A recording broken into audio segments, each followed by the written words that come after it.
Hi,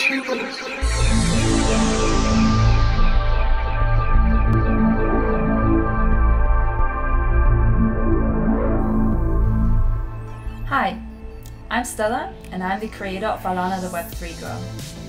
Join me for a 3-part series on how storytelling in Web3 matters.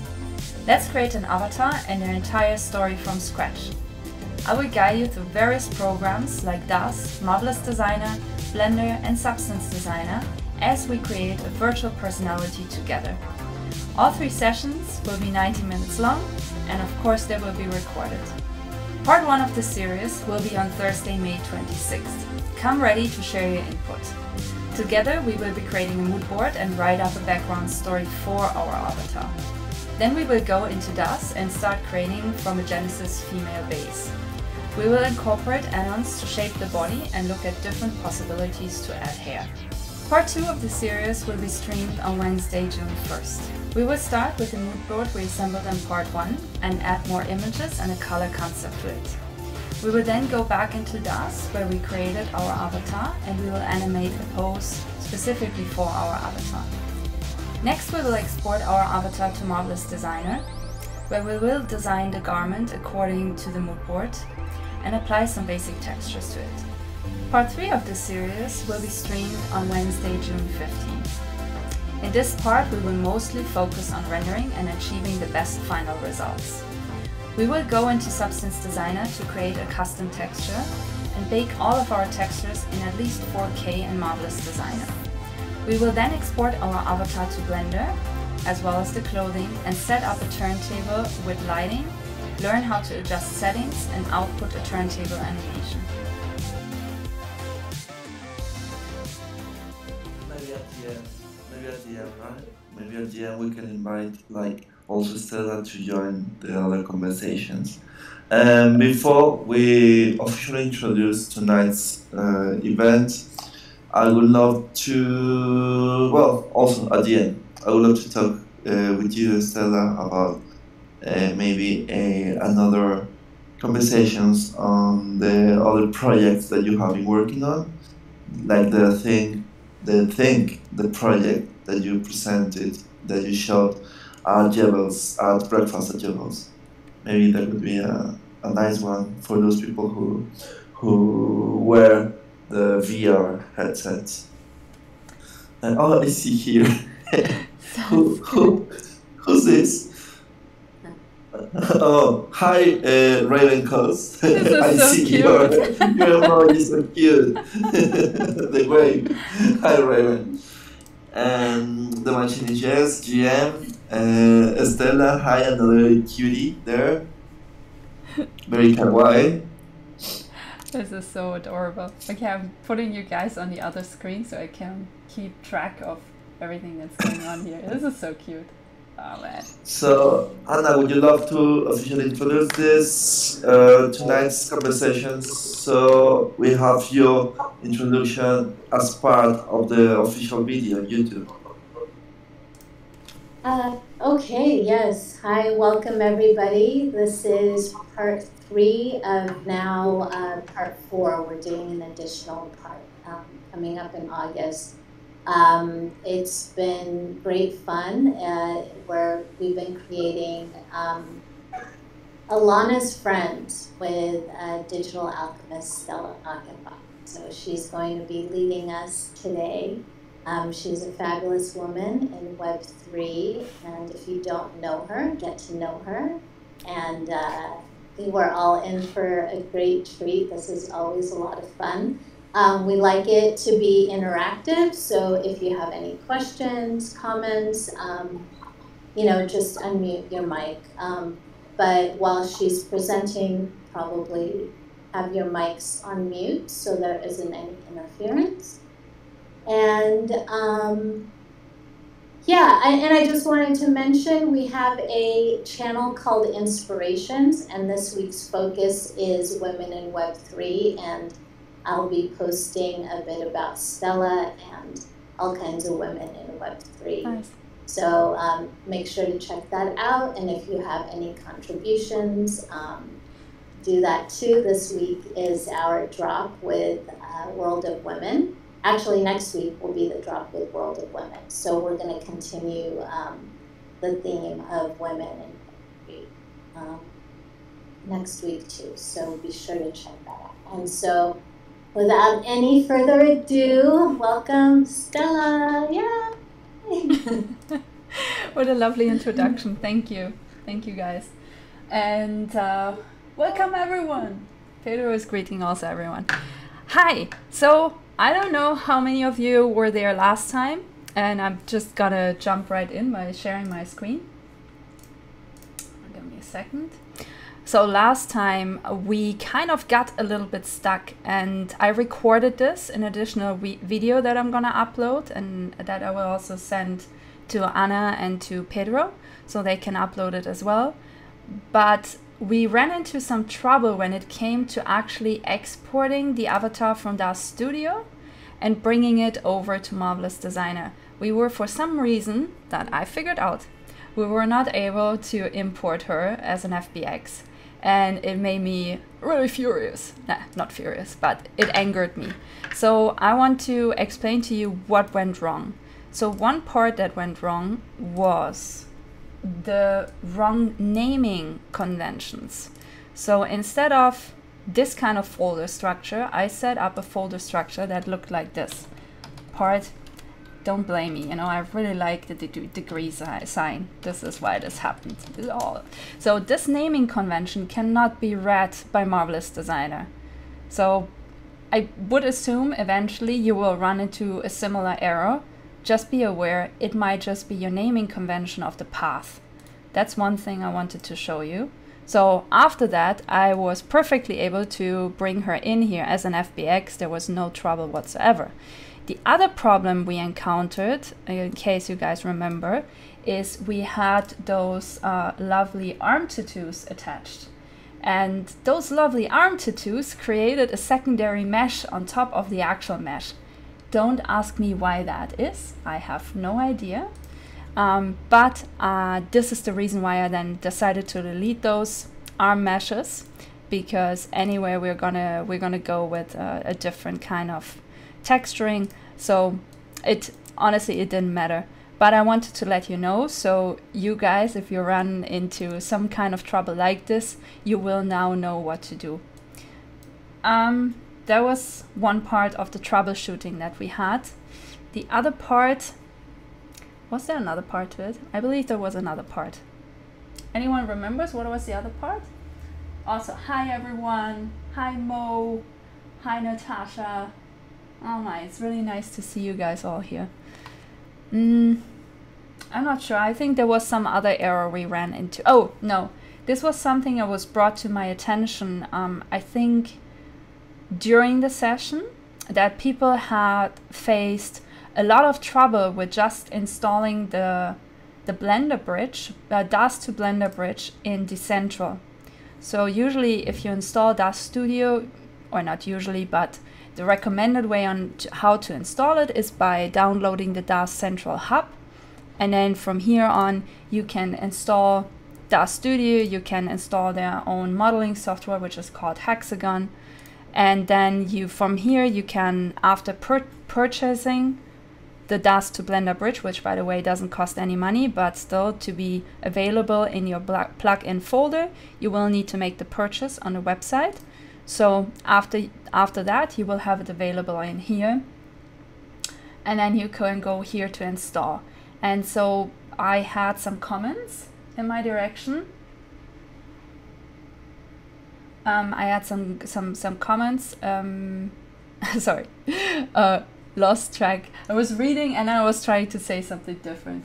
So let's get to this first. The machine is Jazz. What is the correct naming structure we should use? There's no correct one, but you want to refrain from using special signs. Like, remember I just showed this, like trying to use the degree sign. So probably this is not a good choice, right? Then maybe even the percentage sign is not a good choice. I guess like all of these like more specific signs, or maybe this one even though they work, it seems Marvelous Designer cannot read them. So if it says cannot read path or cannot import path, then you will know some symbol is not working. So best to just stick to the most normal of strings. And I would even say probably also don't use spaces. Just, it could be, so let's say this would be a name, right? Avatar shef1.eth, right? Probably this is not a good idea either because it contains a space. So instead of using a space, just do an underscore, for example. I think those naming structures seem to be the safest to use with Marvelous Designer, and I would assume it comes from the code, but I'm not quite sure. Hope this answered the question. So yeah, when it comes to the Dust to Blender bridge, a lot of people seem to have trouble to install it, and to be fairly honest with you guys, I cleaned out Blender and reinstalled some software on my computer here, and I ran into the same problem for the first time ever. So I was like, okay, let's find a solution for this. So in our board, where you can pull all the resources from, I found a solution. It's a manual install. So you will have to go to this GitHub page. You will have to download this file, this zip file, and then you just follow this video. And after you followed this video, you will have a manual install of the Dust to Blender bridge that should work without any kind of trouble. So I just wanted to give you guys that resource so you can actually, let me share this one again here in the, I'm just going to copy this in our chat so it's available if you guys want to, you know, roam around freely in those boards. So yeah, quick reminder, we had put together the story of the avatar of Alana's friends. This is more than just a premiere. I'm really happy about it. You guys kind of decided this to be a double character, which is such a cool concept. So with that in mind, I went ahead and I started thinking about textures according to what we put together in the story. So feel free, if you haven't yet, feel free to read everything that we put together. So for the textures, because I also had a lot of requests about Substance Designer, so this is also kind of the reason why we decided to do a 4th session, so we get enough time to actually dig a little bit deeper into Substance Designer. So that's what we're going to focus on today. And so this is the texturing inspiration board. You can tell it's a lot of shimmer and glimmer going on. And also I did do actually the mock-ups for Candid and for CF1. A little bit of an explanation that you can read here, how it comes that this is like a tight fitting thing. For example, it is going to be some sort of suit because on Alta Agri, on Alana's home planet, everyone wears an Alta Agri suit that comes with, you know, special protection and all of these kind of things, special abilities. So I figured, you know, she should also have some sort of this suit, just a very adapted version to her powers, to her heritage, right? Because we decided she was born by a galactic superhero essentially, and by the Orion constellation. So I figured we want to go a little bit crazy on the materials, but not necessarily in that whole context in the silhouette. But of course you guys are free to play. I also had this like little symbol that you can see here coming up, so I figured we could try and create... Oh! Why did it disappear? Oh, I have no idea. Yeah, I can, of course I can do that. I wonder why. Stella, so links aren't working right now because of security reasons. Because of the launch of, you know, our drop. There was a lot of like scammers and things, so we disabled links.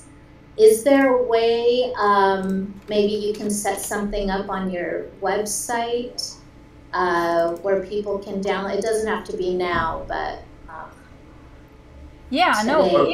Or maybe what you can do is like to share the link without the www dot, so people can like copy paste it on their own browsers. Yeah, I can do that. I can also essentially, okay, so I'm just killing the HTTPS, right? And I'm gonna put this in here. Now you Correct. guys can fill So this people can out. copy paste. Yeah, but I can also, Okay. Would it be more convenient just DM me the links and I will throw them up as QR codes as we go? no, that's a little bit, thank you though for the offer. I think the best idea is if I put this on Alana's Beacons page, and then people can access it right from there. Right, that would be easier. Yeah. Why am I trying to complicate things? No, you're doing great. And also, you're always there to help. I really appreciate it. Don't tell anybody. Shh, knock it off. Ruin my reputation. I'm so sorry. Lad, you're the father to this avatar that we're creating, remember. You are essential here. I keep telling you I want paternity. Because when that child support check shows up and or request shows up. So, yeah, it's up there. It should be up there, right? The first thing. So if you go to this very obvious link, beacons.ai/Alana the Web3 girl, the first button that comes up is actually the mood board. So that's the alternative in case what I copied into the chat doesn't work. I hope that's... When it shows up with a son-in-law that doesn't have a job and 2 kids and they want to move in and live on the couch, you know, no, come on now. Okay, so anyhow, I put this in, I put that in. Okay, let's go here again. So I think what we're going to focus on today is starting to create some textures, and I would want to do this with your permission. So you guys are going to tell me if this is a good or a bad idea. The first thing I would like to show you is how you can actually take any kind of graphic that you already have and turn this into texture maps in Substance Designer, if that's all right with you. And I would use the graphic that Vlad supplied for last session's mood board, or actually our first session's mood board, which I posted here. So I will use that, and hopefully you guys can either follow along, right? That's one option. The other option is you can just, maybe if this is for you the first time, you can just, you know, just follow along, listening, checking out how this works. So we have 3 objectives. One is creating a simple opal texture, which I already have, to be honest. So we have to just make it look more like this. But I think we're going to make it from scratch, actually. I think we're going to go by this kind of example. The other one is maybe doing a chainmail texture that's inspired by her crest. So I want to at least get into what is the workflow for that, or different workflows you can use. Then doing the image texture, and lastly, if we have time, the crystal texture. But for the crystal texture, I also have a great tutorial for you guys. So this is not necessarily something that we have to cover here today and now. Are you guys good with going into Substance Designer and doing some texturing? Yay or nay? It's your decision. Woo! Yes, yes, yes. Okay, cool. Let's do it then. That's great. So I'm gonna close all of this down. Close this. That. Okay, so I go into Substance Designer by, well, using the cloud desktop from Adobe. It is a paid software. That's the only kind of shitty part, but if you're like me and you're totally into texturing, this is actually so exciting. So we're gonna do a new substance graph, and also just giving like maybe I should just give a quick intro. So you can do more in Substance Designer than just texturing. You can actually procedurally also create models, right? You can create so-called MDL graphs, which go into more depth and work well with array of render machines. render engine, sorry, you can create function graphs which go really down to the root. So you can really customize your visual scripting, and you can add an empty package, which is obviously kind of useless today because we want to do some texturing. So let's start with just a graphic pattern, okay? This is the most simple one, and it's the one that I really want you guys to see, because this is something you can easily repeat with all of your 2D designs that you might have.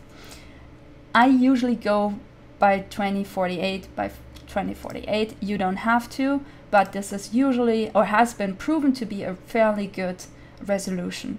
You can obviously go to that. Is it necessary? Usually not, right? Usually not. I go with metallic roughness, but as you can tell, there's a bunch of different ones that you can, you know, feel free to check out anytime. Saying that, I also want to bring your attention to this link that I already put it into our mood board. This is the Substance 3D Designer documentation. So in here, you can look up all the different nodes. You can look up what is actually an MDL graph. How does it work, right? Like, what are best practice examples for the different graphs, and how do you, you know, lay out things? It's a super helpful resource. I think that the best part of this is literally, actually, let me check. Vector graph. Yeah, so you can also import SVGs, by the way, right? Any SVG file that you might have, you can directly drag and drop it into Substance Designer. It's super helpful. And yeah, just, you know, go through all of this. It's a lot. Like, try to focus on just stuff you need to look up, honestly. Also, the different nodes are in there. So I'm just gonna say okay. In our outliner to the left, it will create this package, including our output nodes, our output texture maps. So the ones that automatically it comes with is the base color. It's the normal map output, the roughness map output, metallic, ambient occlusion, which is tricky to set up in Blender, but I found out not anymore, because there is now a Blender ambient occlusion map, and I will show you what it does, so don't worry if you don't know it yet. And then there's the height map. These are, like, you know, kind of the most standard maps for a texture set. So it's literally those 6 are like the most common ones. But there is I would even say an infinite number of more, and we're gonna learn how to apply some of them. Okay, so the first thing I usually do is setting my workspace right. So in materials, I go to metallic roughness and I say tessellation and displacement, because potentially I want it to be able to tessellate, and I want it to actually create geometry depth, maybe in Blender even, but maybe not. We will see. Point is, this is how much you can scale it, and this is how much the resolution could be potentially. I'm just sticking with this for now. It's good enough, and I will show you guys how it changes. Yeah? Who said tessellate? What in the world is a tessellate? Is that like the Tesseract? Are we going to have the event coming along, or what's going on here? This is all about the Avengers, didn't you know? Like, I'm just saying, tessellate. You're talking to the moron corner. Okay, sorry. Not our question.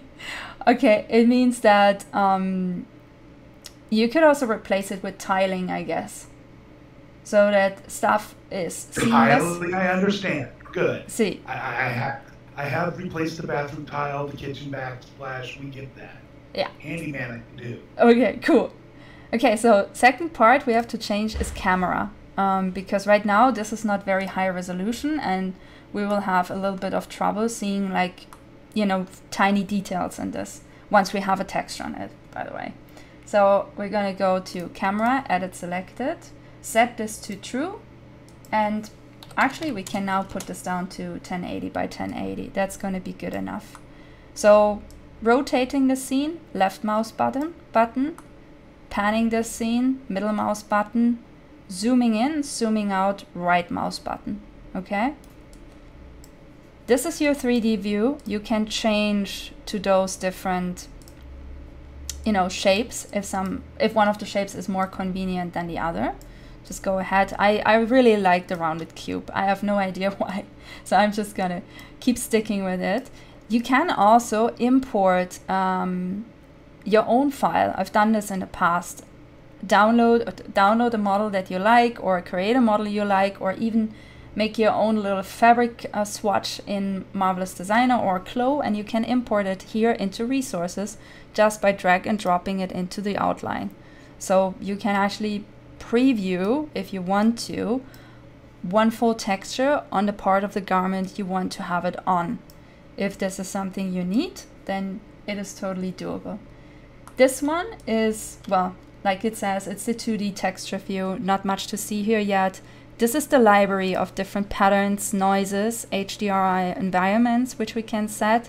So, but this is like so much details. I don't think we need this right now. And this is where you can actually define attributes and settings. So it depends on what, on the node I'm clicking on, right? We can set stuff in here. That's the most important part, I guess, to remember. Up here are the most frequently used nodes, right? All of these little, all of those little squares are called nodes. And all of what we're doing here is essentially visual scripting. That's what it really is, okay? Also, let me quickly close the door. Give me a second.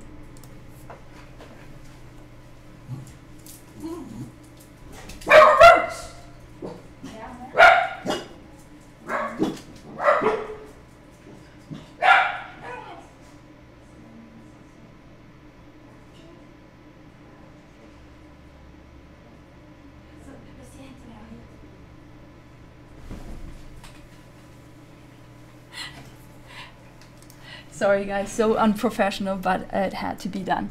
Okay, so getting back to this, now let's import a graphic so we can actually see how this transforms literally everything. And I think I download, yeah. So I'm just gonna drag and drop both of them in. You can either link the resources or you can entirely import the resources. I'm gonna do the import right now because then it's gonna stick with the file. So after I upload it to the board, those images, they will be included, right? That's kind of the difference. So now the first part we want to see, and I'm gonna make this much more tiny now so we have more space here. So we have, actually both of them kind of look alike even though they are not, which is, we actually want this one. Okay, like this, and we're just going to connect it to the base. Okay, so this is what it gives us, right? It gives us just the color. There's no texture, no nothing going on. Okay, just the color, nothing else. So, and we can get rid of this one. Now, color cannot be read by all the different nodes in here, right? So for example, the metallic node, the roughness node, they are based on black and white values. So I can put this in, but I will not necessarily get a result that I can work with. So now this all has become overly shiny and nothing really else happened. Not really what we want or need. So instead, we would need to convert this map, if it shows up eventually, we would need to convert that. And the way we do this is if my computer doesn't die, the way we do this is by doing a color convert. So it's called grayscale conversion. Sorry for this one. And now we can put this into the roughness value. We get kind of the same effect, but now we have an option to actually change the values in here. So as you can see in this one, all of those come now with all of the colors. They were essentially translated to different values of gray. which is great, but maybe it is not entirely what we were looking for, right? Maybe this is not where we want this to go. So the way to adjust a grayscale values, there's actually a ton of different ways, but one that I found is super useful. So we're selecting this connection, hitting like spacebar. And so the most useful one I found so far is levels. There are many different ways. So you can do it with a curve. You can do it with histogram nodes. There's a ton of different ways. But this one is just so nice and obvious, if that makes sense. And so, for example, right, we could make sure that everything in here translates to rough, while everything that's not within the shape translates to shiny, or the other way around. So if we want to change that, let's say we just want to change this, right? Then, oh, sorry, the only thing we actually have to do is in the levels node, just convert those arrows. So now everything in here is super shiny and everything out there is rough. I know, doesn't look great right now, but we're going to change that soon. Quick question for you. Because those two were essentially the same, the one you got rid of and that one were essentially the same. One had a transparent background and the other, because I just cut and pasted on there, the Discord put it automatically a black background. So how do, when you go to the grayscale and how does it, when it has the transparent, the alpha is 0, it has the transparent background, how does the grayscale affect it when it's zeroed or when it's transparent background on this? Good question. Yeah, you're absolutely right. So Vlad provided this texture with us purposefully with a transparent black background, but then what Substance Designer did is it essentially made it white and the grayscale made it black. So not essentially what we wanted, right? So to translate that back, essentially, we're going to drag and drop in a new output, because we need to tell Substance Designer we want this part to be transparent, because it doesn't know, it cannot read that. So the way to do this, drag in a new output node, right? We're going to rename this into opacity and also give it a label that says opacity. So it's very obvious then also in here, right? And then we're going to add item. We say opacity. We give it a color space of sRGB because that's what we're working in. And then we essentially probably, I'm thinking if this is the way to go about this, but I guess it is. We can take this. So now it should be almost, no, okay. Give me a second. We're gonna actually not take this one. Usually I try to always reuse nodes. So the more nodes you will have in this window, and I've been doing some very complex stuff, so it had like more than 100 nodes and two additional function graphs.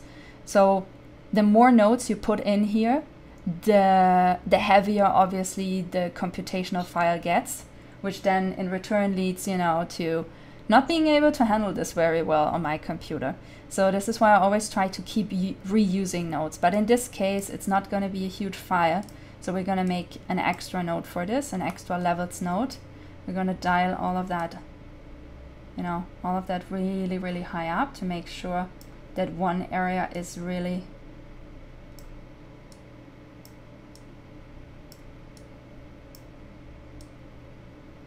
just making sure essentially that, that this is really translated as almost like a stencil, right? That's the idea.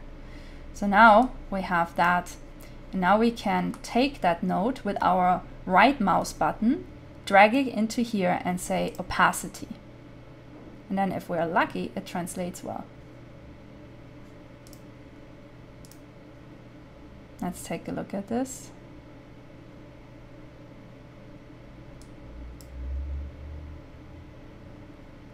Yeah, so as you can see, this is now actually transparent, right? It's a transparent cube.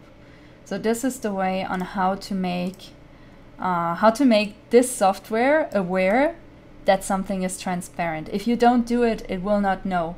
It will not know from you exporting a PNG. Sadly, yeah, it's sadly not a thing, but it doesn't matter because we always find a workaround. I'm also gonna put this into here, and so next one is the metallic one. So again, I would suggest, you know, put in a levels node and just define, do you actually want this to be metallic, right? If yes, like how metallic is this supposed to be? It's, you know, it's literally, this is so up to you guys. I have no preferences when it comes to this. Something that is very nice, aside from the ambient occlusion, which, by the way, every ambient occlusion translation needs a translator. So you will have to put this in. And what ambient occlusion does, now you will see, is it generates shadows. It's almost like baked shadows. So I'm gonna make this a little bit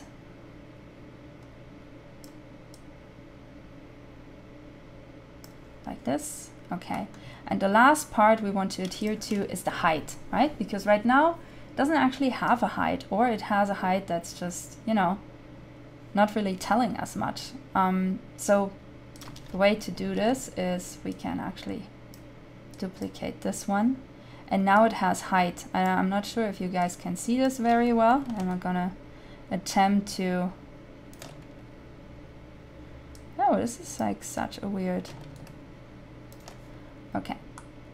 So I don't know if you guys can see this very well, but now this actually has height. And I think the way to better see this is by not using the height map. I think that's kind of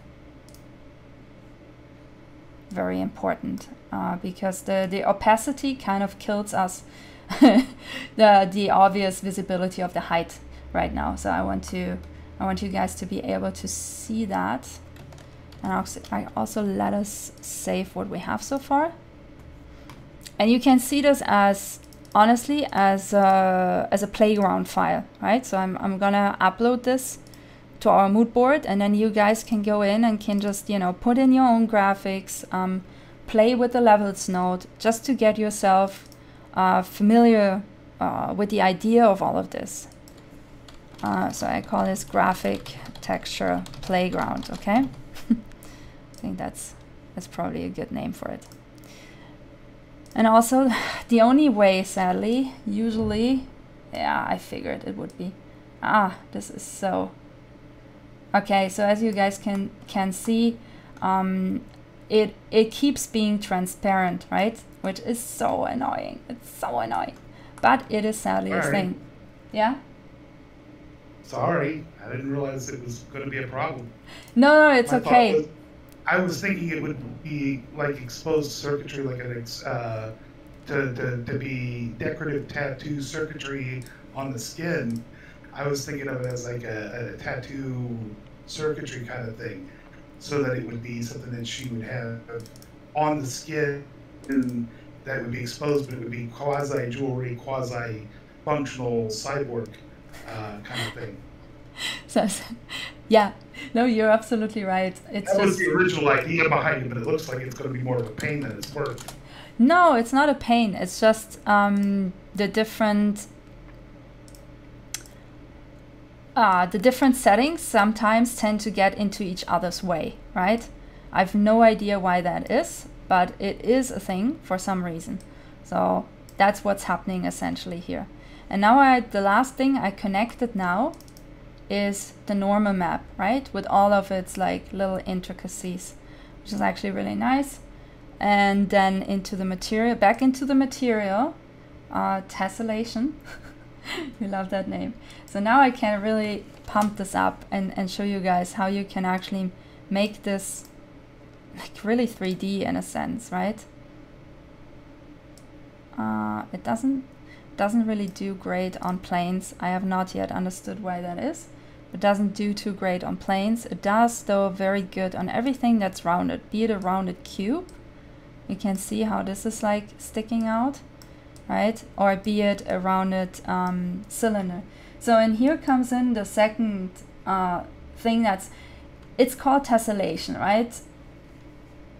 You could also name it tiling, but in fact, it is probably a resolution, just a resolution. So if I put this up to 32, see how these like little geometry planes kind of clean up themselves. So that is what this is actually for. And yeah, so this is how you can use your, you know, graphics, 2D graphics, to just get like a texture map out of it in Substance Designer. And you can keep elaborating on this, right? You can add more texture elements to it. You can take the non-existing background and actually put in a real fabric texture. You can do what we did before, bring it into like an opacity level. There's like so many things that you can do. So, do you guys have any questions about this part? Or was this, hopefully this was a nice, simple start to Substance Designer. Yeah. I do have a question, and maybe I tried to do it the wrong way when I did it. The blue that's on there, that was intended to be a light source kind of glowing off of it. Mm-hmm. And is there a way to do that, or should that have been done as a lighting effect once on the surface, once the substrate was already in place? Would that have been better to have done as a second step once the original texture was in place? Yeah, no, so you can, I mean, ideally, yes, right? Ideally, this would be done differently because now it doesn't move. But... Well, I didn't know any better, so now I do. Yeah, no, this is actually great. It's a good question. So the way to do this is, again, by putting in a new output, right? And we call it emission, because everything that is light and part of a texture is usually called emission. And then you have a preset that's called emissive. Set the color space to sRGB. And then you can do this, right? And you will only really see this by dialing down the environment, right? How much effect this actually takes. So in our case, it's actually not taking too much effect. So maybe we can change that by putting an HSL node, which essentially gives us, you know, more lightness, right? More everything. Oh, wait, actually, emissive. Sorry, maybe we didn't even need that. I'm so sorry, guys. Yeah, so you can even do that. And then if we, yeah, so now this is actually all very dark. So the environment is completely black right now, and you can still see the texture because it has emission. But to focus this on just the points, right? These like light dots, that is super hard to do just in here now, because you would need to put in like globes essentially, but it can be done, okay? It's not like it cannot be done. I should have done that. I should have done just the base texture, and then you do that once you've got it on the thing. You do it as a second layer essentially. Yeah, essentially, yes. So you could use a paraboloid shape as a replacement, right?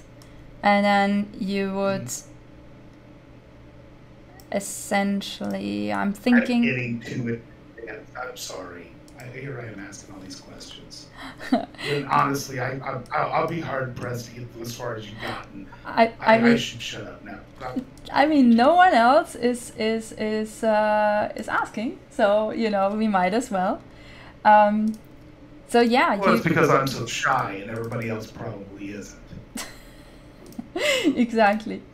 So yeah, you can essentially, you know, put in like single out orbs and give the orb a color by combining it. And I'm doing this now fast because eventually I know we want to get somewhere else with this, right? But oof, oh, I'm so sorry.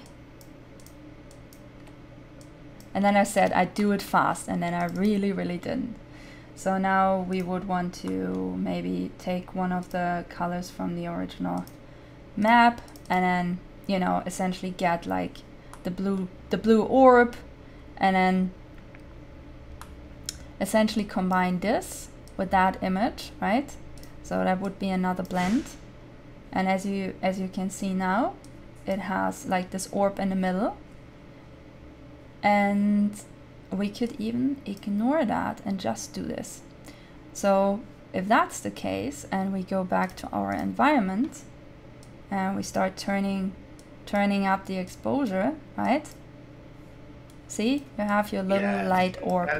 That's essentially the look Yeah, I know. that's essentially the look I was going for. I just didn't know how to get there because I'm, you know, not the artsy guy. I was following along the best I could. Yeah, no, but also this is a learning process. I'm not gonna lie, Substance Designer is not the most straightforward tool to use, but once you get used to it, it is super fascinating because you can literally do everything in here, just everything. And so yeah, we just gave it a little glow, right? And we could go even further and be like, okay, so where else do we need glowy stuff, right? Where else do we need it? So we would actually drag this out and be like, okay, I need another one of those, just make a duplicate. And if we look at it carefully, right, we have those little blue orbs on all of those different sides. So we might want to blend those two together just by, honestly, by adding them together. So it would be, I think copy is good enough, to be honest, but just let me make sure. Maybe it's not. Just gotta make sure.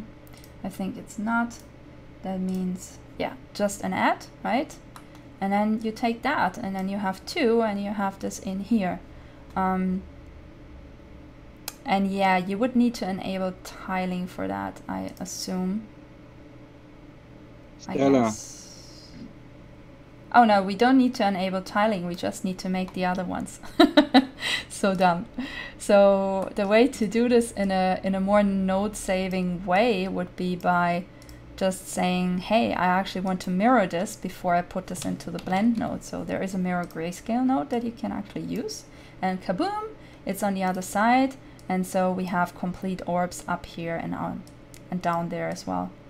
And so the only other thing that we need is another mirror node that reflects everything to the bottom part, right? And then we plug this in, and now we have all the different orbs in here glowing. Okay, Stella. I'm impressed. So Can I ask something about yes. Also, the image surface? The image is now flat, but can you also change the depth of the image, for example, based on the color values? yes, you definitely can, and I also kind of already did, but not in a very versatile way. So right now, if you look at this, the map is pretty evenish, right? And the way I did it is by essentially bringing all levels to the same height. I could, though, just duplicating this one, right? So we have it for later. I could, though, not do that, right? And just make everything according to, you know, to the actual texture. And then we get like this kind of crystallized outline, because that is then actually relating, it's always relating to the gray values in here, right? Depending on how the gray values look like. I'm gonna make this bigger in hopes you can see this better. But depending on the gray and white values, this is how it's going to change. If you want to have more control, this is where it comes into actually building your own shapes and not putting in a graphic, right? This is how you would do that. If that makes any sense. Yeah? And can you select a part of the image and say like, okay, I put only a selective area thicker or less thicker?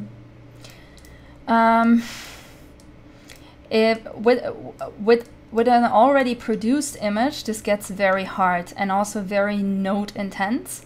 But yes, you can do it, right? You can mask out certain areas, for example.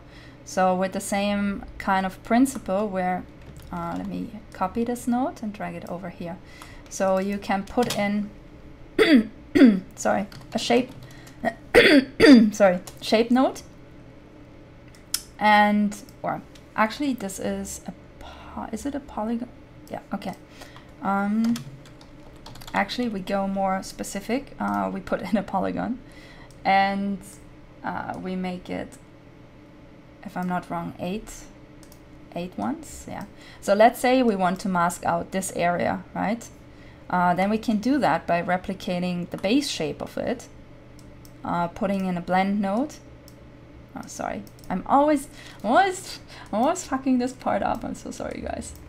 Okay, and also we probably need to adjust the size of this. So this is always done. If you want to scale stuff down or up, you will need to put in a transformation 2D node. And most of the time you will want to disable tiling. Right now this is set to H and V tiling. So you would want to probably do this. And then the way to do this is kind of like in Photoshop, set the right blend mode, right? So if you set the right blend mode, you will be fine. Another part of this is you will probably need to change the way this is now exposed. So exposed is right now in like a white polygon on a black background, right? So probably the way to do this is to do a conversion. Oh. Actually, oh, it won't let me put this in because it's not color to black and white. So let me think. We can also do this with the levels node, obviously.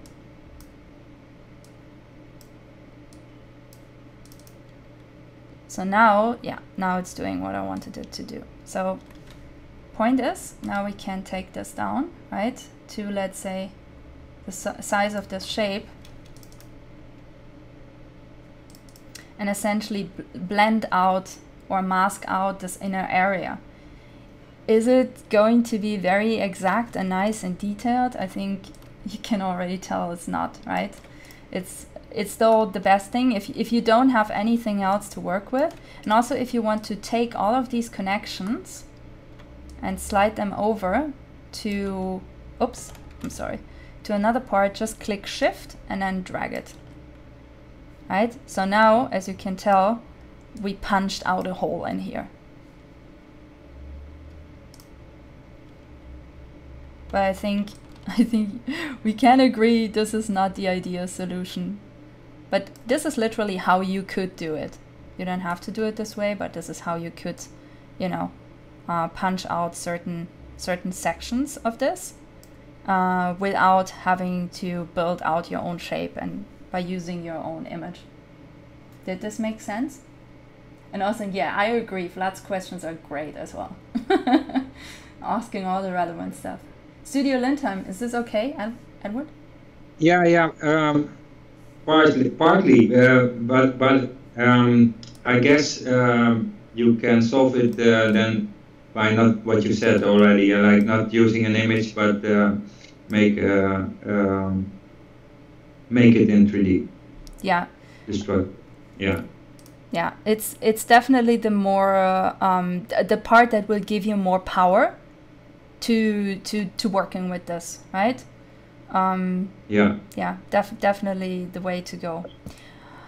Alrighty, I also want to show you guys how to export your image textures, because I feel this is the next logical step that we should look at. So there's two different ways, right? One is first save. That's one.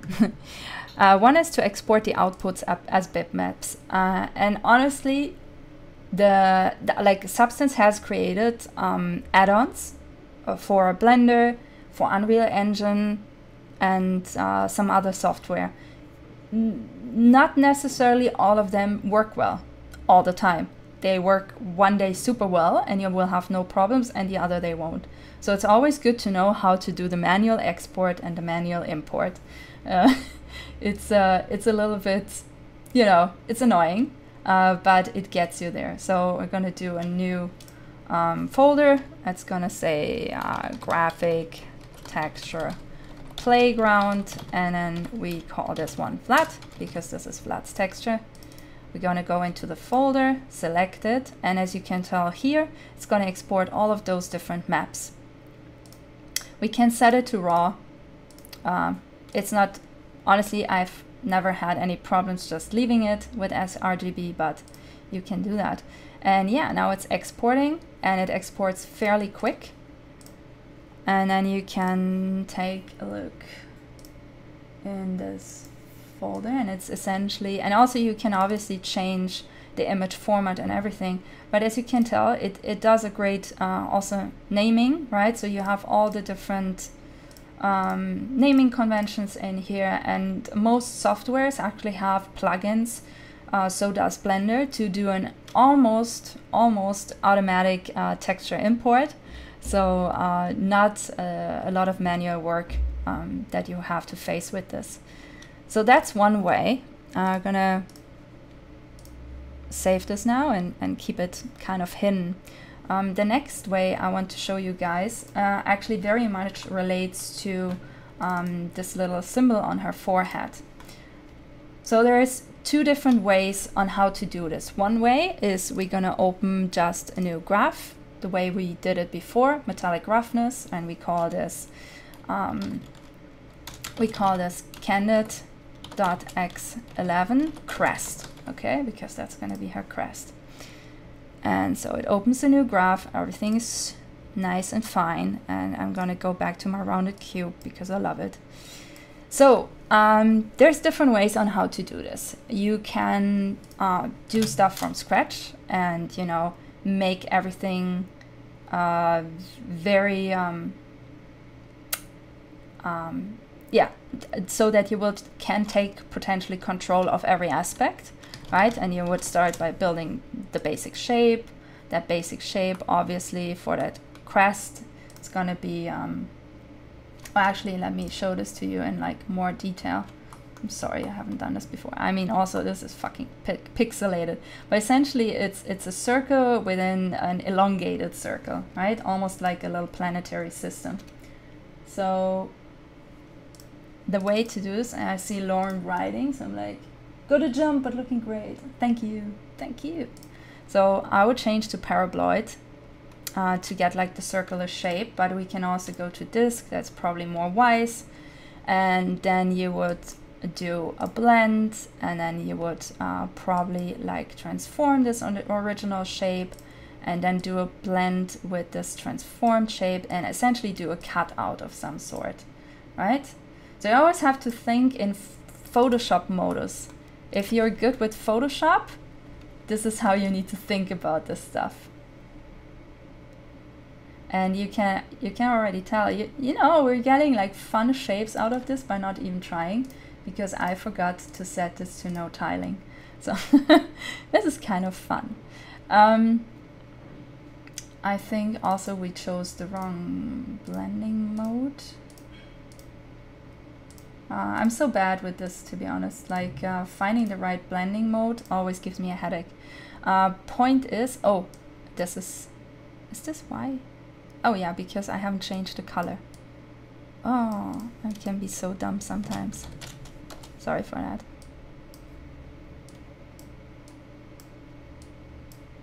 That should probably do the trick with subtract. Or it doesn't. Not sure what I'm doing wrong. If anyone, oh, this is it. Sorry. Sorry. Okay, so sometimes, seriously, it's like almost not having a brain. Okay, so this is for example the normal circle shape, and then the other shape would be the elongated one. And I want to purposefully show you on this very yeah, exactly, happy mistakes. Good one, Zoe. Also, if you guys have any questions, you can jump in anytime, okay? Just go for it. Second part of this is essentially copying like this whole system, right? And changing this shape to be, oops, sorry, to be this kind of, oh no, we should change it here, honestly. This is the shape we should change, and I wonder if we can, yeah, we can change it in the node itself. So if we don't have to use an additional node, we always would want to change it within the attributes of the original node, right? So we wanted to have this kind of shape, and then essentially we need to duplicate this kind of node, and then last one, this one, to, and then yeah, we have that settled, right? So last part is essentially blending those two together and making sure that this is not so large, because this is now so large. So we don't, obviously we don't want it to be so large. So now another blend node, and I think blend nodes are fairly easy to remember. You will need them a lot, just like a lot. So yeah, so we have it now blended together, and it's one shape that we could potentially already work with. But let's say this is not such an easy shape to make, right? Let's say it would be something that we used in Arendelle Chateau, which Heach, who is also here, which is great. So Heach designed something I want to quickly show you that looked so beautiful, and I was like, I need to translate this into a texture, because this is the only way we can potentially bring it to get into a game engine, and so on and so forth. So I was really occupied with this, right? Like, how do we do this? Because it was an organic shape, and sometimes those like very organic shapes, and this is kind of it. Where are your drawings? Heach, where are your drawings?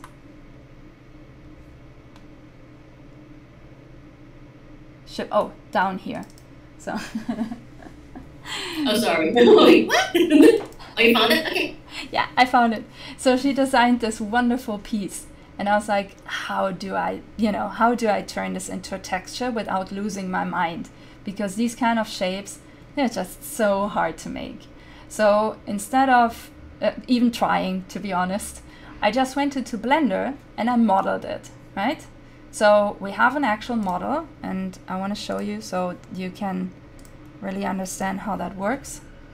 So if you have, complex shapes that are not necessarily geometric, in the sense of, primitive shapes, then you would want to go down that road. Crack crystal, neural texture, I think that's the one. So what I did is, and let me just quickly show you, I essentially modeled a height map in Blender, right? It's literally just a model, and it looks like this. So it's also tiling well, and it has the crest and everything. And as you can see, it doesn't even have, okay, this has color, but honestly, it has color by chance. It wasn't really meant to have color. So it's just a really plain texture, really plain a model, 3D model. And so there is an add-on for this that I highly recommend if you want to do something like this. It's called GrabDoc, and I can also put this for you into the mood board, GrabDoc Blender add-on. And so what it does, it allows you baking of textures within Blender for specifically this kind of purpose. If you buy it on Blender Market, by the way, you're gonna support the Blender Foundation, so I'm putting that link specifically into the mood board. If you don't want to, support the Blender Foundation, fine, use the other one. But yeah, so the way to do this is you model your piece, you essentially tell GrabDoc to set up the scene, and then you can choose the different textures you wanted to bake. And in my case, I also asked it to bake the normal map, the ambient occlusion map, and the height map, and I set the samples to very high. And so we ended up with, and I think this is so much more useful for you guys than than making a sample here, because that's just going to be boring. So yeah, so this is how it looks like. So I put in, as you can see in the resources, I put in the height map, the normal map, and the ambient occlusion map. I laid over some other nodes to make that like kind of pattern that Heech had drawn in the mood board as well. And yeah, so this is also a version on how you could potentially do these kind of things, especially when it comes to more complex shapes than primitives. What do you guys think so far? So good? One more question. Yeah, go. What if you wanted that shape instead of the square? What if you wanted that to be the shape you were working on? Like you wanted it as a freestanding pillars or something you were going to walk through, an architectural shape. Oh, like an arch, for example. Exactly. Yeah. Now we're on. I mean, you can do that. That's no problem, right? So the way to do that is essentially the same as before. You would want to create an opening space by making sure you put in an opacity node here, and then mask out that part that you want as an opening space. You just gotta do the cutout. So you'd still use the same square, you just do a cutout, and you wouldn't use tiling, it'd be a single thing. Yeah, exactly. Exactly. So it would be one single arch. Unless you were doing a ring of arches or a square of arches or whatever. No, but you could even go in here, right, and put in, I mean, it wouldn't be quite the same, but basically end up with Stonehenge. Yeah, exactly like that. Actually, that would be cool. Why don't you set that up as a ring of arches? Because I'm telling you, that would look cool in your castle. Yeah, we could do that. That would be a thing, I guess. And then figure out a dome to put on top. I mean, it's not the same thing, but you could essentially go and, scale that up potentially, right, and do it with that. But yeah, ideally, you would plan that. You would plan that ahead. Gazebo? Oh yeah. I mean, if it's on a rounded cylinder, it would almost look like it. Almost. I was saying, put a dome on the top. No, sorry, Vlad's going off the rails again. I'll shut up now. No, you're good. Zoe, what do you mean? Wouldn't that be easier in Blender? What would be? You mean the arches? Oh, yeah, like if we're turning it into a full-on Stonehenge. Because you've got the shape in Blender already. Yeah, of course. The only thing is, you always would want to reduce geometry by using textures, right?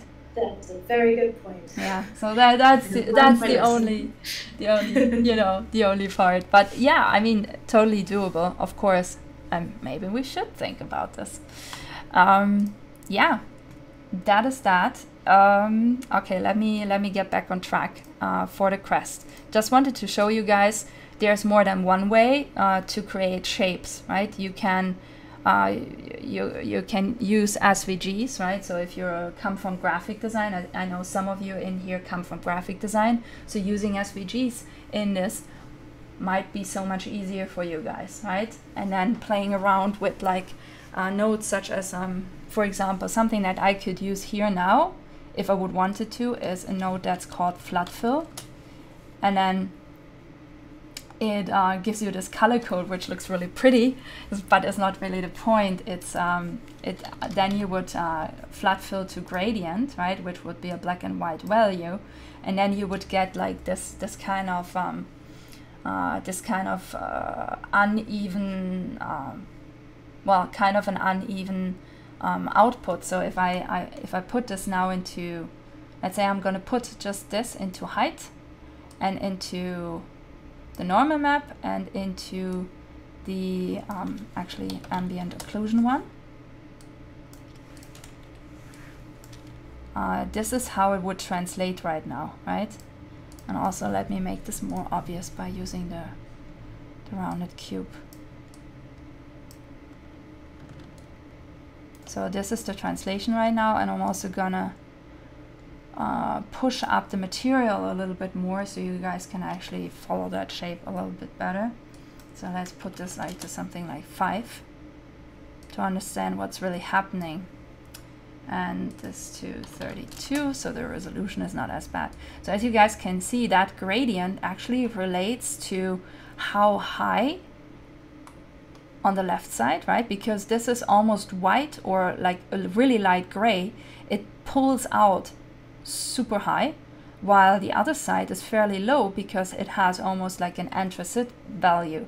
So everything when it comes to height, when it comes to roughness, and when it comes to metallic and a ton of other maps is like the translation of gray values, grayscale values, if that makes sense. But I think this is a good example to show it, like how that actually then looks like. So could look cool, but in our case, we don't want this right now. So I'm going to get rid of this and rather focus on making the shape a little bit more pretty. And yeah, before we run out of time, as per usual, for some reason, I feel like this time, why does it pass so fast? Pedro, do you have a speed clock on this? Just admit it now. A space-time doesn't exist in here. Okay, fine. Okay, so instead of building a crystal shape with you guys, I want to show you this file that is already in existence.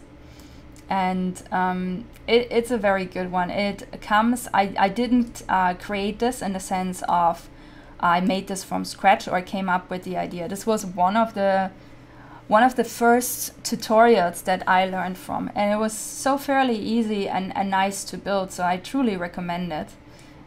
This is why I wanted to show it to you. But essentially all of the substance graphs, they all work the same way, right? So they all start with a shape, no matter if it has been 3D modeled, if it comes in as a SVG file, if it comes in as a graphic or a pattern, or if you build it from scratch. Doesn't matter, but everything starts with a shape. This is the first thing you need to remember, right? Everything starts with a shape. Then that shape gets defined closer. Lastly, you would combine this shape either manually, like we did with the blend nodes, or in something like a tile sampler node. Looks really scary, is not scary at all, and also feel free to ask me if you get stuck with anything, right?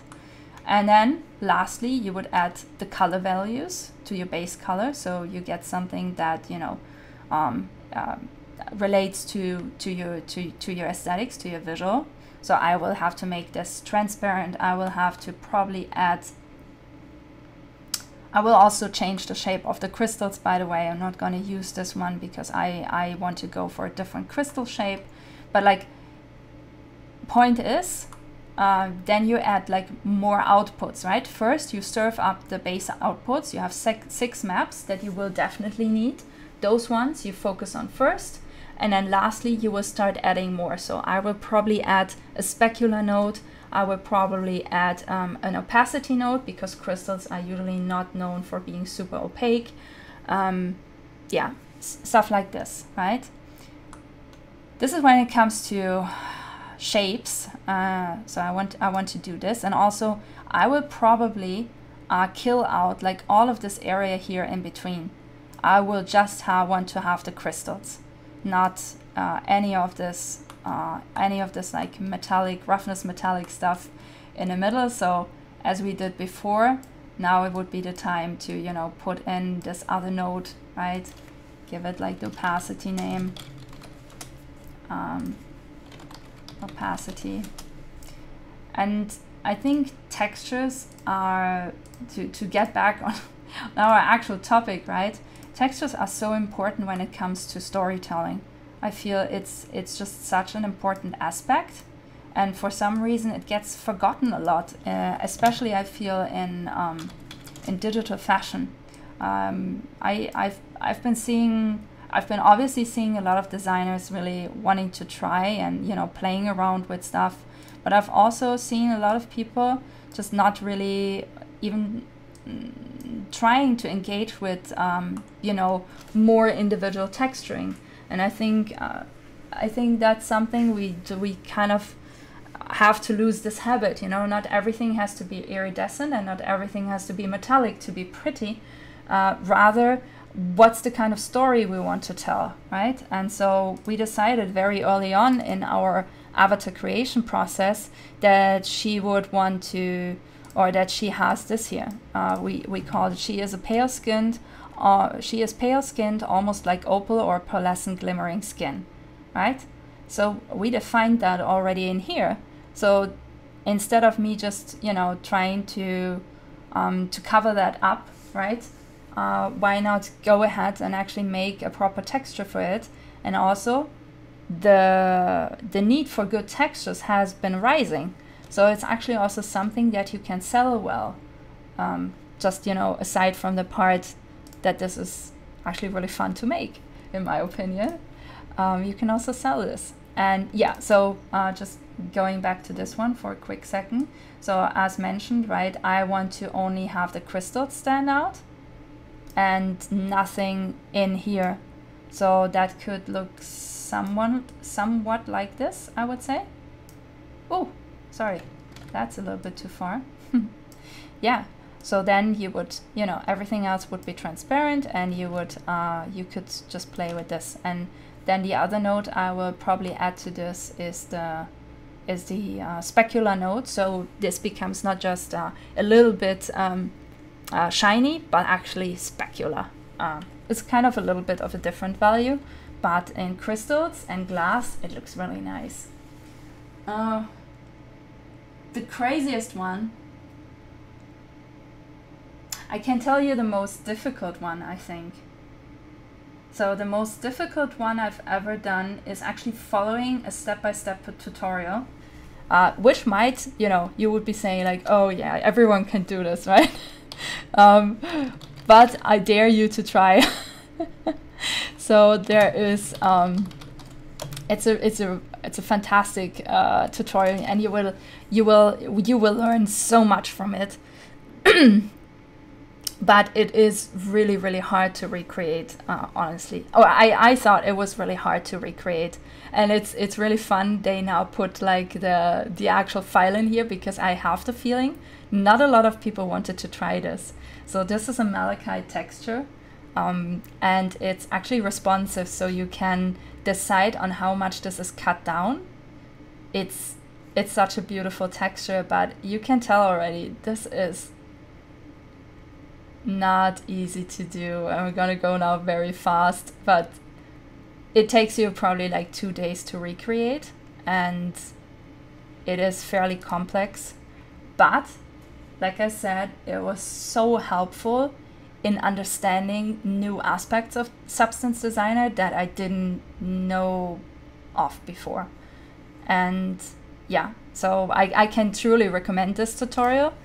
But is it gonna be easy and not nerve-wracking? No, it's gonna be super nerve-wracking, and I'm already sorry for suggesting it, but I'm gonna put it in here in case you guys want to take a look. I think did do something crazy? Probably all of it is kind of boring. I'm thinking. No, none of this is boring. That's also stupid to say.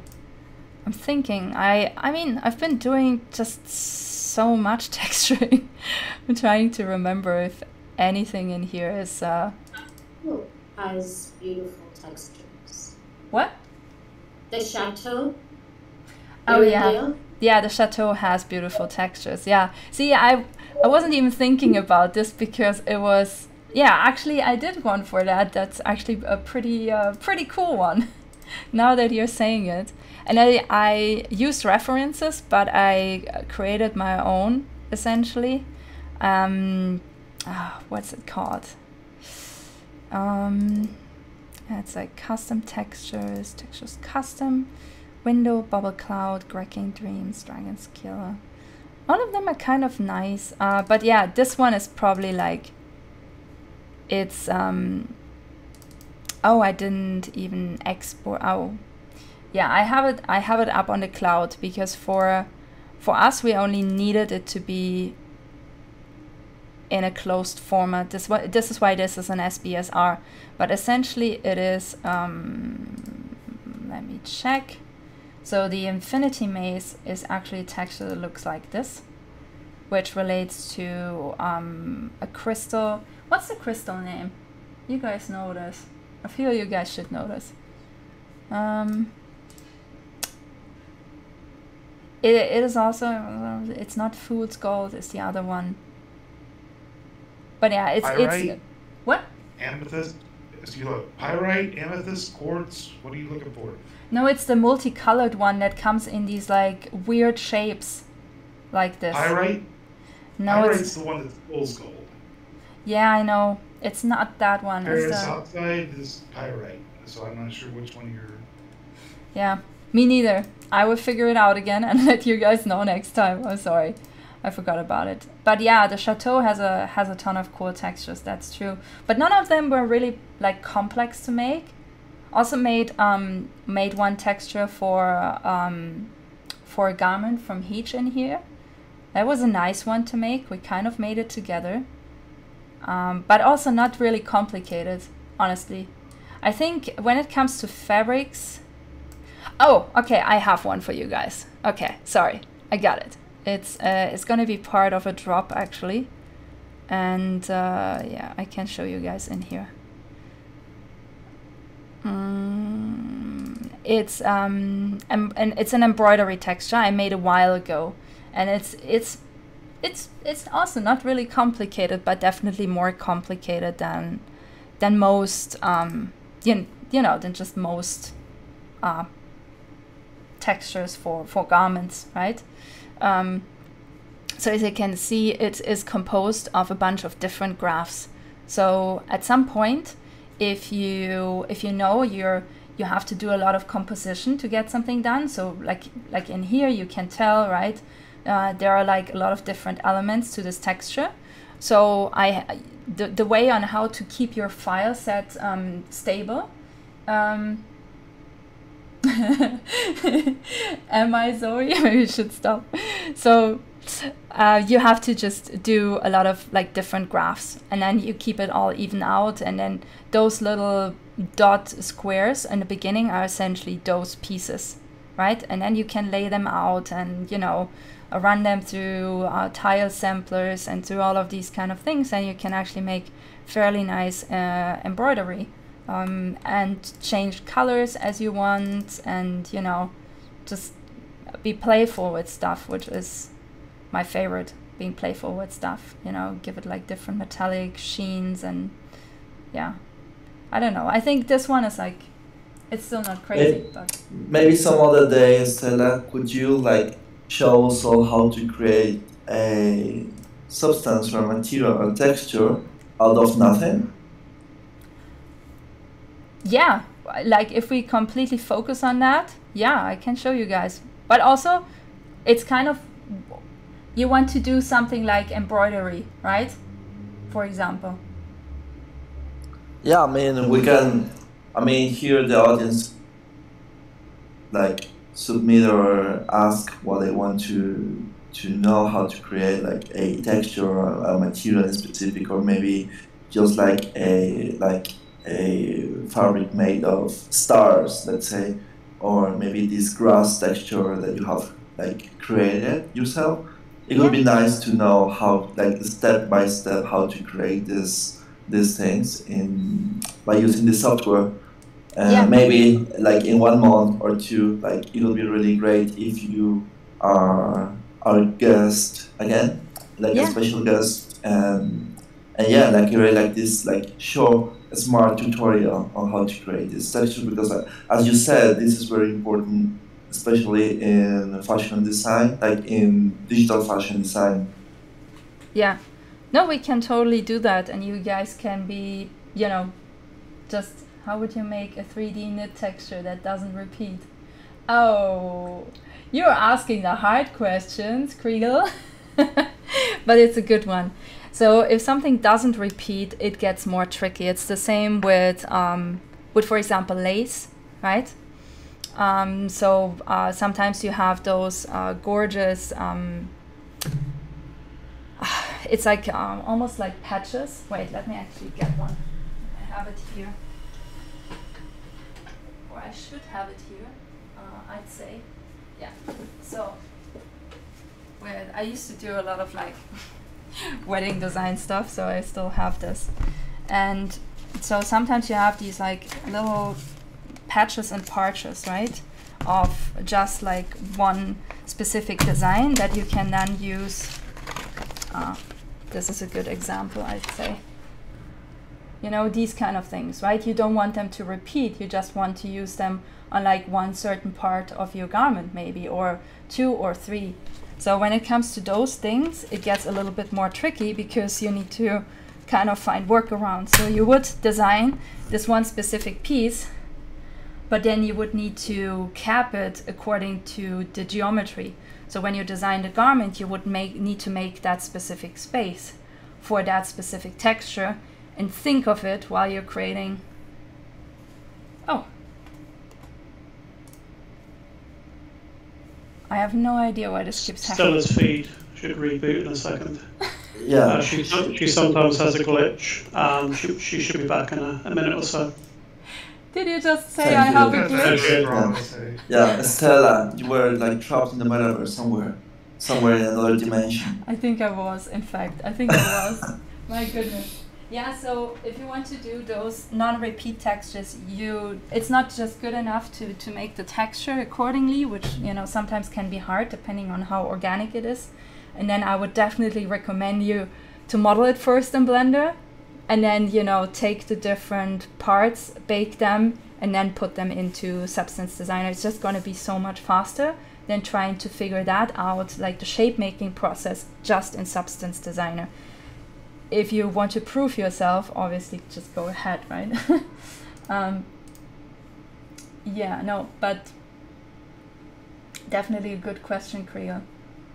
And just thinking, any other questions so far? And yeah, I'm totally down for doing like one specific texture that you guys really want me to do. But also I will do those ones from scratch. Everything that we discussed, and it's written out in the mood board, right? And I will record them and obviously put these videos also into the mood board, so you guys can check it out after, if that's okay as well. Thank you, Stella. And for everyone here, if you like Stella to show us how to create a specific texture or material, please submit the one that you want here on our Arcadia events channel here on Discord, so you can, Stella can know what to do, like in 1 month or 2, right?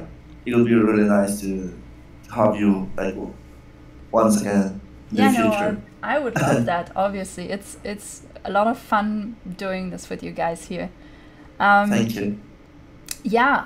Also, okay. So for next session, I will, you know, essentially put everything onto video except for the rendering part, right?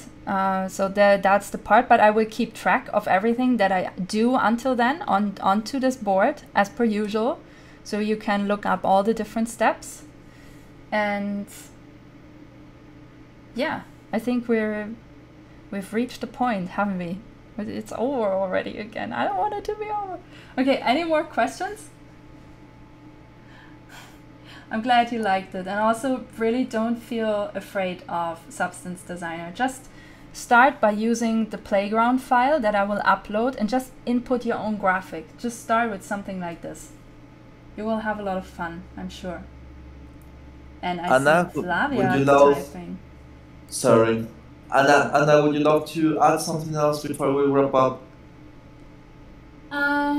Well, just that, you know, we're gonna be back. Oh, go ahead, Stella. Oh, actually, you guys wanted me to show the Arendelle Chateau. You guys still up for that? Yeah. Yeah? Okay, just a quick tour, because Zozzers, or Zoe in here, has been so amazing as to not only put all of this this work that we did together into Unreal Engine, but she has also, and this is the fascinating part, managed to package it. So I can actually run this on my computer and show you guys. And look, it even has the Alana icon. It's so cute. Sorry. Wait, it's not. You're not sharing your screen. Yes, you are. I'm an idiot. Ignore me. I am sharing my screen, right? Okay, can you guys see it? Yes, we can, yeah. So it's essentially almost like a game, and obviously we're still working on, you know, fixing some stuff up, making it better. But yeah, you have the credits gallery here. You can quit or you can enter the chateau. And this is how it looks like if you want to enter the chateau. And you can enter through what we call lily pad portals. Anyone wants to make the move on telling me how to go where? Left? Yes, middle, right? everywhere. I appreciate the spirit. I mean, Stella, did you create this metaverse, this chateau yourself, by yourself? Turn straight on, always straight ahead. No, I didn't create this by myself. A major part in this played Hija, who is here as well, and Zoe or Zozers. Hija was responsible for everything you saw on the mood board, like all the concept art, all of that stuff. I did mostly, I would say, I modeled everything and I did the texturing. And Zoe brought everything into Unreal Engine, which makes this here possible, right? And created the game logic around it. So definitely very much a group effort. So, machine, which one? Left, right, middle? Your choice. I have given it. Middle, great one. Middle one brings you to the NFT gallery. So the first NFT you get to stare at is obviously our own. And then there's like some other artists that do amazing work from Alana's little orbit or a little community, really different areas. And then you can go upstairs, and upstairs you find all the stuff that well will be on sale beginning next week, I believe, from Alterage. So you gotta look out for that. Also like an item from the LTL collection. And then you can go through these portals and you can go to Alana's walk-in closet that we kind of designed to look like kind of like a stone circle, because it was inspired, or it is also inspired by Scotland, right? Because we went to Scotland. So you can see works from Kevin, patterns that essentially Vlad and I collaborated on. It's like modernized tartan versions. Super beautiful designs from Heech here and on the other side. And then I get out of here and we can go to the upper floor. And just a little bit crude here, but yeah, one of the designs from Catherine that was just bought from Red DAO. I don't know if you guys saw this. And here we have some works from Sin Couture and from Paola Guivel. And in the middle, our friends Pedro. And also you are in here, obviously. Where's your mask? Oh, I have to go a little bit back. Sorry. So, mask is on the upper shelf, as you guys can see. Cannot zoom in without losing the focus. Yes, I can see the mask glasses in there. Right? It's in here. So great, just like, yeah, I see them. Right? Thank you for adding this glasses into this amazing metaverse. Of course. And then we managed to build the living room, but it's not done. I think you guys can also tell. It has like the texture for a library, but not yet the actual library that we also want to connect with Web3 knowledge bases. So yeah, there's still a lot to do, but it's walkable, it's experienceable, and now it's time to tweak it, I would say. Ta-da! Love the lightning. The lights are incredible. It was really cool to see. Thank you. Yeah, like I said, very much a team effort. So, yeah, it was so much fun to work on this together with Cheech and with Zoe, and also in a lot of meetings, Deep Thought chimed in and he gave us some really good ideas. So yeah, thank you guys. Thank you for liking it. Stella, is it possible to play it or to log into this metaverse like as a multiplayer experience?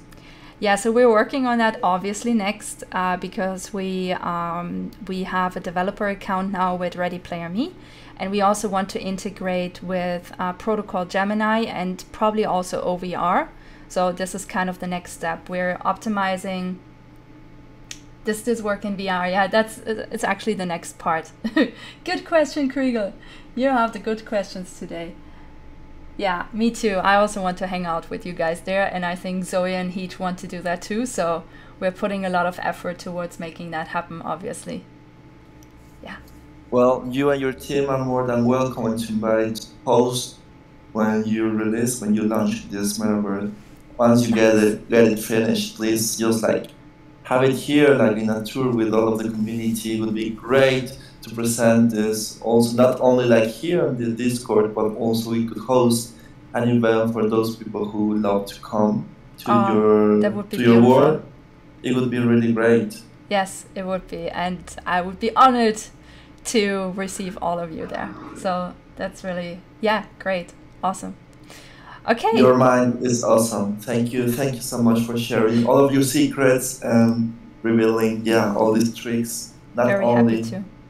On creating Alana's friends, but sharing this passion of yours with all of the community. Thank you so much, Stella. And Anna, we'd love to add some words before we end tonight's conversation. Thank you, Stella, and thank you everybody for being here. It was another great, amazing session.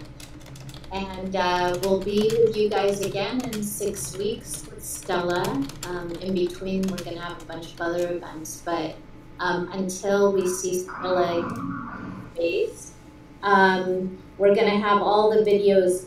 So the first and second part are up, and I think also an in-between part is up.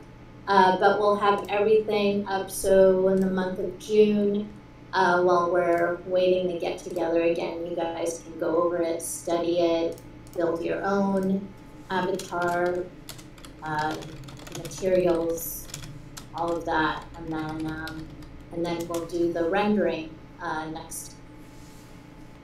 So looking forward to it. Thank you.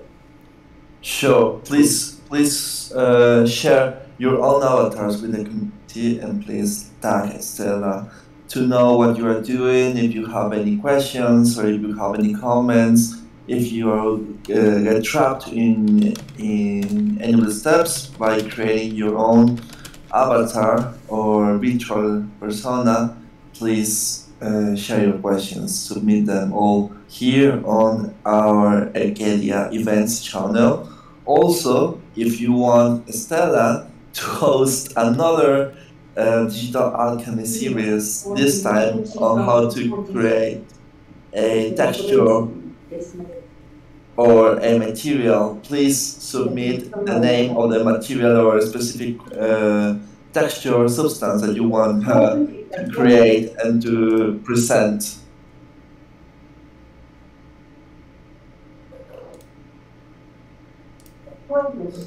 And yeah, thank you so much, Stella, once again.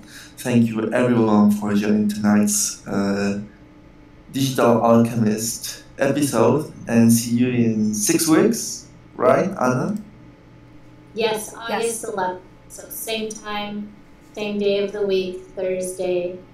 We'll see you back here. And then, of course, we have a ton of other stuff always happening. So from Twitch to Twitter to Discord, just check out our events. We'll see you every day, maybe, for other things. So thank you, guys. Thank you. Take care. Thank you. Have a good rest of the week, guys. Thank you, everyone. Thank you. More than 40 people tonight. Thank you all for joining.